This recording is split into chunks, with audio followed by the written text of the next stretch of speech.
Hello అందరికీ. ఈ ఆకేమిటో మీకు తెలుసా? దీన్ని కోడి జుట్టాకు అంటారు.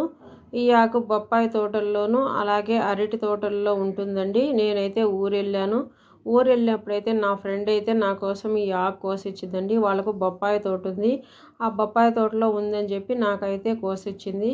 నేనైతే ఇంటికి తీసుకొచ్చుకొని ఒలుచుకొని ఒక దబర తీసుకొని అందులో వేసి నీళ్లు పోసి ఉప్పు వేసి ఒక 20 నిమిషాలు అయితే అలాగే ఉంచానండి.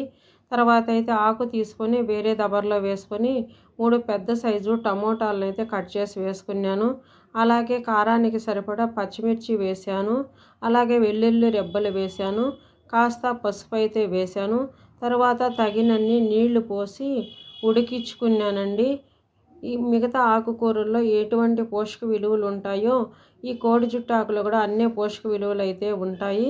ఇలా బాగా ఉడికిందండి. ఉడికిన తర్వాత పక్కకు దించుకున్నాను. తర్వాత సరిపడా ఉప్పు అయితే వేసుకున్నాను. ఉప్పు వేసి బాగా మెత్తగా మెదుపుకున్నానండి. నేను ఎప్పుడు ఫ్రైయే చేసుకునేదాన్ని, కానీ నా ఫ్రెండ్ అయితే పుల్లగూర చేసుకుంటే చాలా బాగుంటుంది సంగట్లేకనింది. అందుకని నేనైతే పుల్లగూర అయితే చేశాను ఈరోజు. ప్యాన్ పెట్టుకొని ప్యాన్ హీట్ అయిన తర్వాత ఆయిల్ వేసాను. ఆయిల్ హీట్ అయిన తర్వాత ఆవాలు, జీలకర్ర, పచ్చిశనగపప్పు వేసి అవి కాస్త చిట్టపటలాడాక వెల్లుల్లి రెబ్బలు వేశాను. అవి కూడా కాస్త వేగిన తర్వాత కరివేపాకు వేశానండి. ఇవన్నీ కాస్త వేగిన తర్వాత కట్ చేసి పెట్టుకున్న సన్నగా కట్ చేసిన ఉల్లిపాయ ముక్కలు అయితే ఇందులో వేశానండి. ఇవన్నీ బాగా వేగాయి. వేగిన తర్వాత ముందుగా మెదిపి పెట్టుకున్న ఆకు మిశ్రమం కూడా ఇందులోనే వేసి కలయబెట్టుకున్నానండి.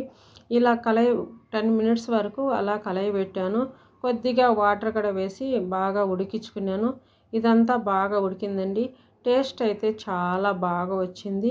ఫస్ట్ టైం అయితే చేశాను. ఎప్పుడు ఫ్రై చేసేదాన్ని, కానీ చాలా బాగా నచ్చింది నాకు. నా వీడియో కనుక మీకు నచ్చినట్టయితే ప్లీజ్ లైక్ చేయండి, షేర్ చేయండి, సబ్స్క్రైబ్ చేయండి. Thank you for watching.